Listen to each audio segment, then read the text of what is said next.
Mom testifies against me in court to try to get me to pay child support for a baby that isn't mine because DNA doesn't matter. Family is family, but months later, I finally revealed my ex-wife's disgusting truth and Mom is mad. The entire family is distancing themselves from her and my own dad wants to divorce her. I will start this by saying that my mother has always deeply desired to have a daughter.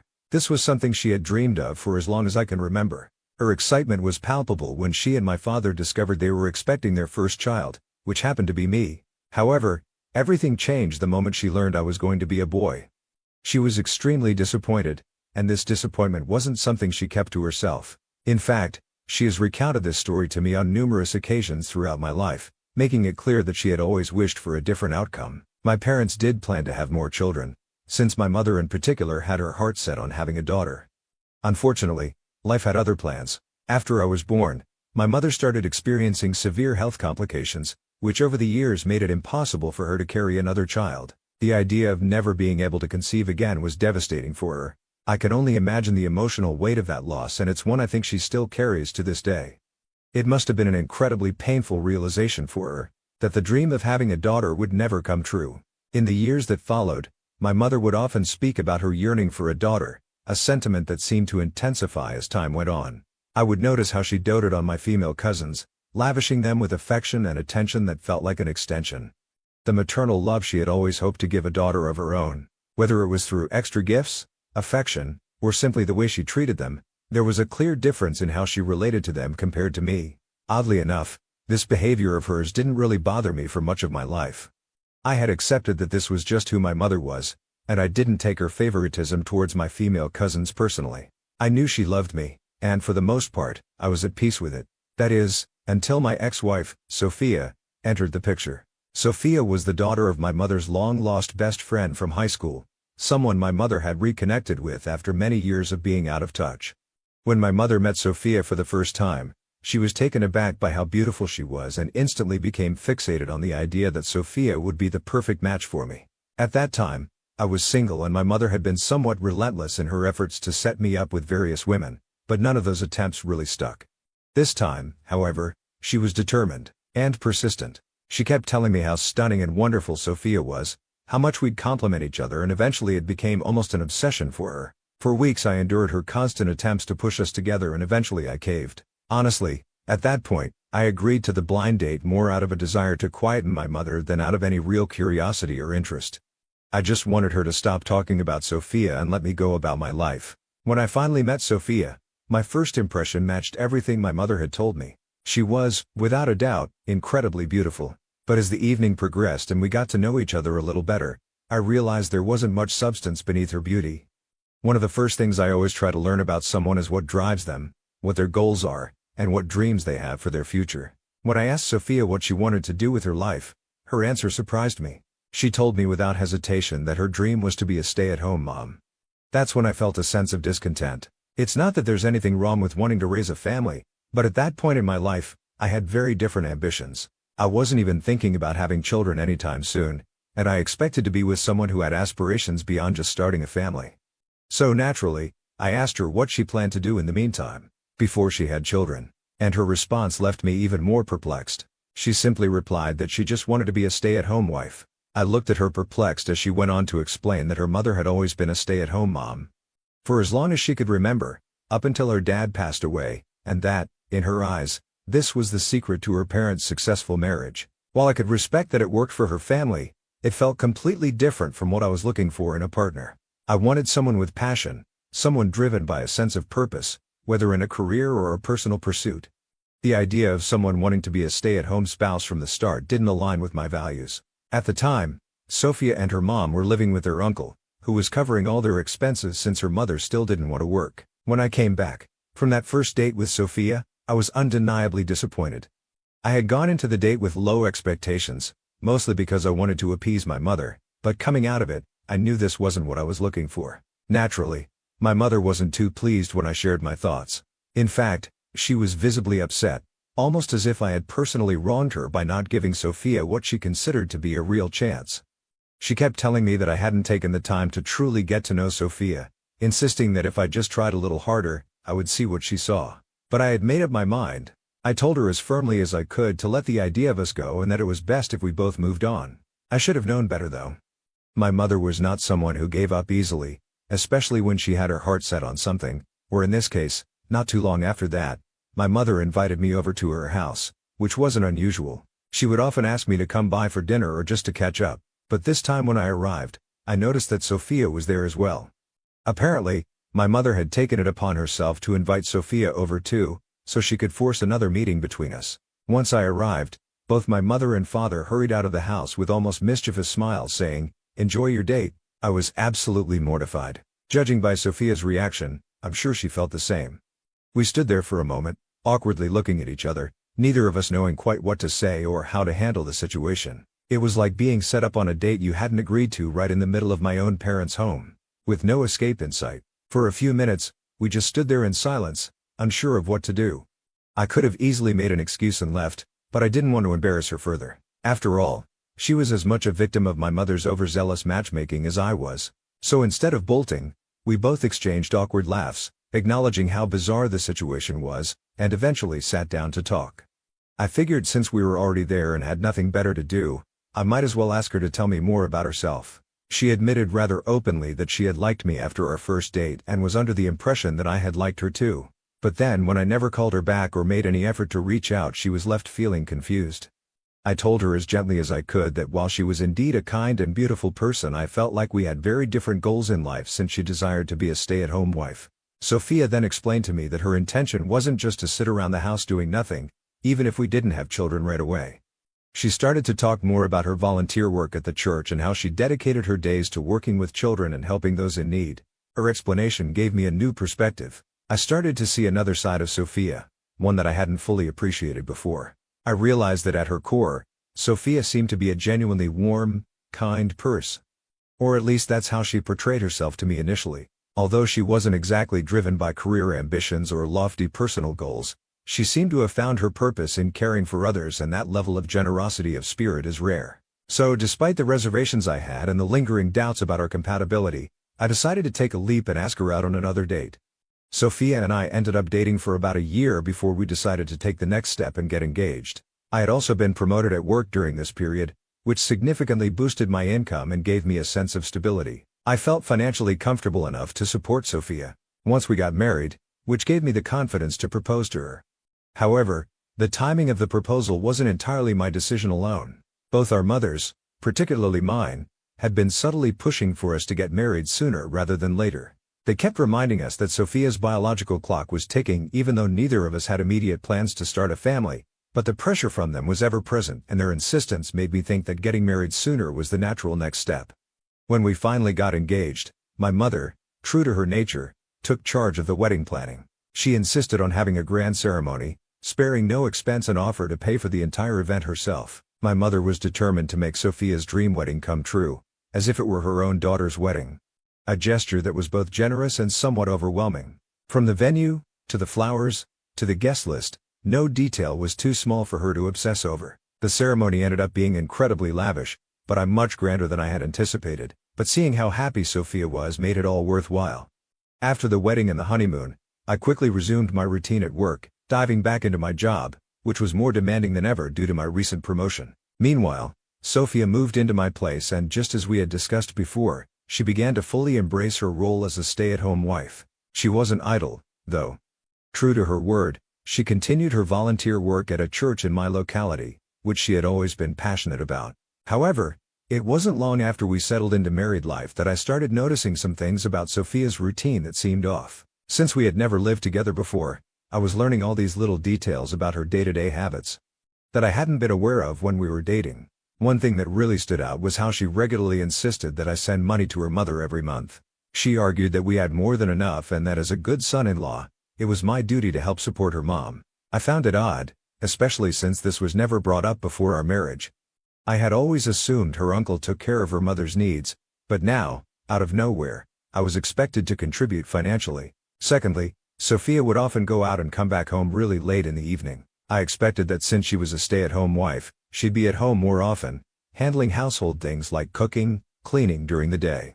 But instead, she always seemed rushed when I got back from work and would frantically start to cook dinner late in the evening.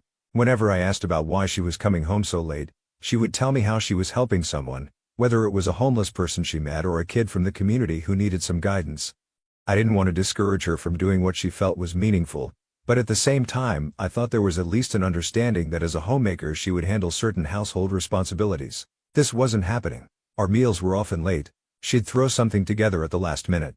The laundry was never done in time and the house was rarely cleaned the way I thought it should be. I tried not to make a big deal out of it at first, but as time went on I couldn't help but feel frustrated. I began bringing it up with her, having several calm conversations about how she could balance her volunteer work and her responsibilities at home. Each time she promised me she'd change and do better, but the pattern never changed. It was always the same story. Late dinners, chores left undone, excuses about how busy she had been helping others. One weekend when she was once again out volunteering, I decided to go surprise her at the church where she said she volunteered. I thought maybe it would be nice to spend some time with her in her element, and I figured I could even lend her a hand if she needed help with anything. When I arrived at the church, I asked around for Sophia, expecting to find her in the middle of her volunteer work. However, the people at the church seemed confused when I mentioned her name. And after asking several people, it became clear that my wife had never volunteered there. In fact, no one knew who she was. I felt a knocked form in my stomach as I processed this. For months after our marriage, Sophia had been telling me that she spent her days at this particular church volunteering.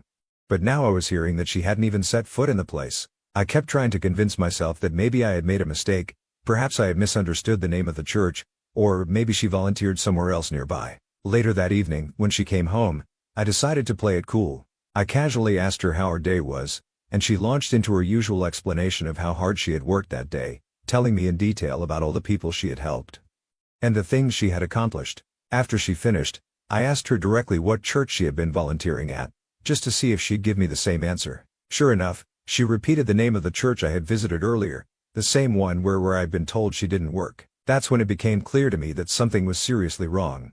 Sophia had been lying to me, not just once, but repeatedly about where she was spending her time. It wasn't just a simple misunderstanding.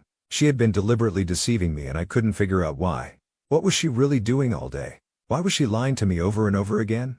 Something was definitely up and I was determined to get to the bottom of this. Very next day, instead of heading to work as usual, I parked my car a few feet away from our house, far enough to stay out of sight but close enough to keep an eye on Sophia. I had made up my mind I was going to follow her and see where she spent her day. I wanted her to prove me wrong, to head to the church like she always said, and for this entire suspicion to be a misunderstanding.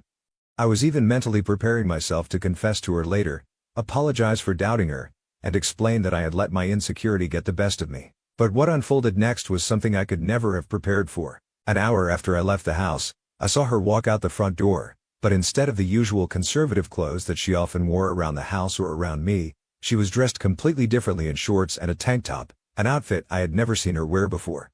I watched as she got into the car, and instead of driving in the direction of the church like I had expected, she took off in the opposite direction. My heart started racing. I followed her, staying a few cars behind to avoid raising suspicion. I kept telling myself that there had to be a logical explanation. Maybe she was running an errand. Maybe she was meeting someone else from the church. Maybe. Eventually, she pulled into a quiet neighborhood and parked in front of a house I didn't recognize. It wasn't her mother's place and it didn't belong to any of her cousins as far as I knew. I saw a man walk out of the house to greet her. My heart sank as I watched him embrace. And then, to my utter shock, they kissed in the driveway. They held each other, arms wrapped around one another like it was the most natural thing in the world for them. I couldn't breathe. It was like watching a car crash in slow motion, except I was the one crashing and there was nothing I could do to stop it. My hands tightened around the steering wheel as I tried to process what I had just seen. Sophia and the man then walked back inside the house, arms wrapped around each other as if this was something they had done 100 times before. I felt sick. One thing seemed clear to me.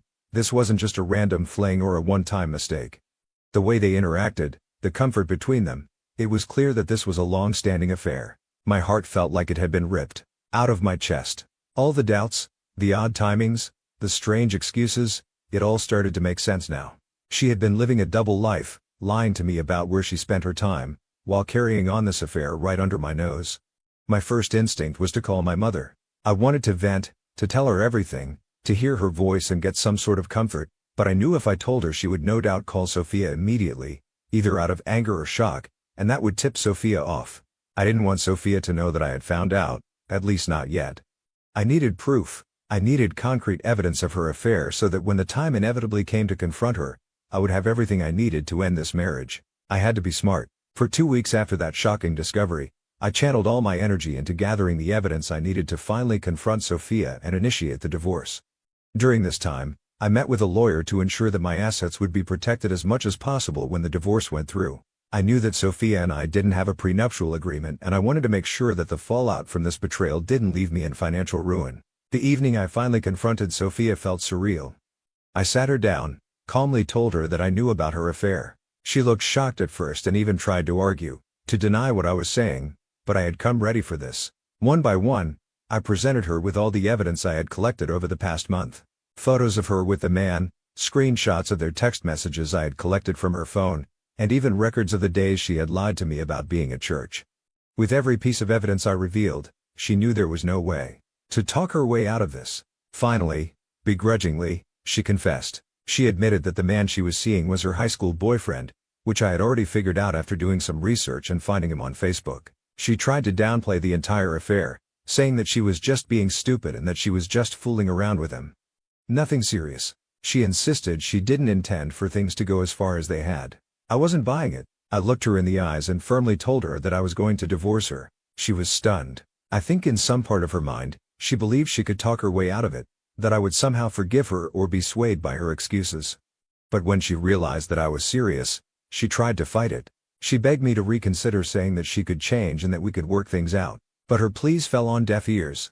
I knew that if I stayed, I would never be able to trust her again. I calmly told her to pack up her bags and leave. To make sure there would be no confusion or attempts to manipulate the situation with our families, I created a group chat with my parents and Sophia's mother. In the chat, I laid everything out clearly. I sent all the proof of Sophia's infidelity, the photos, the text messages, everything. I wanted them to know the full truth about why I was divorcing her. And I wanted to prevent any false narratives from being spun by either Sophia or her mother. I knew that once the news broke, all hell would break loose, and I wasn't about to leave room for any misunderstandings. As expected, the reactions were intense. My mother was absolutely livid, outraged that Sophia had betrayed me, but at the same time she and Sophia's mother couldn't help but beg me to reconsider my decision. Despite the undeniable evidence of Sophia's infidelity, they pleaded with me to find it in my heart to forgive her and give her another chance. Thankfully, my dad stood by my side. He reassured me I was making the right decision and that no one should stay with a cheating partner, no matter the circumstances. He told me I deserved better and supported my decision to move forward with the divorce. A week after I filed for divorce, Sophia and her mother showed up at my house unexpectedly. Sophia revealed to me that she was pregnant with my child. My immediate reaction was disbelief. I outright refused to accept that I was the father given her affair. Sophia's mother lashed out at me, accusing me of ruining her daughter's life by not accepting responsibility for the baby and divorcing Sophia so suddenly. She made it seem like I was the one being cruel. Later, my own mother doubled down on her pleas. She talked to me about how children can change everything in a marriage, about how having a baby could bring Sophia and me closer, as if the pregnancy was some magical solution to the infidelity. She told me that Sophia had promised to never cheat again, and I needed to consider the child's future, not just my pride. She made me feel like the bad guy for choosing to walk away from a marriage where the trust was gone. When I still didn't give in to her reasoning, my mother, in her desperation, threatened to testify against me in court when the time came, especially if the issue of child support arose. She said she would make sure I paid for the baby regardless of whether or not it was mine. DNA doesn't matter. Family is family, she argued, implying that she didn't care who the biological father was. She was determined to claim the child as her grandchild, even if it meant going against me in court. And that is exactly what she did. True to her word, my mother testified against me during the divorce proceedings, which was one of the most painful betrayals I've ever experienced. My lawyer and I fought hard to make sure that the court understood that Sophia had been unfaithful and that there was a very real possibility that the child wasn't mine. But my mother and Sophia's mother testified that Sophia's affair wasn't anything sexual, downplaying her infidelity as if it had been some sort of an innocent mistake. They even argued that because Sophia and I had been intimate just weeks before our separation, right around the time I had discovered her affair, the baby must be mine only. Thankfully, in the end, the judge ruled that they couldn't make any final decision regarding child support or paternity until after the baby was born and a proper paternity test needed to be conducted. Only then would it be determined whether or not I was the biological father. I was relieved. It felt like a small victory in what had been a draining and painful process. At least now I wouldn't be forced into supporting a child that might not be mine without solid proof. But my mother, Sophia, and her mother, were furious with the outcome.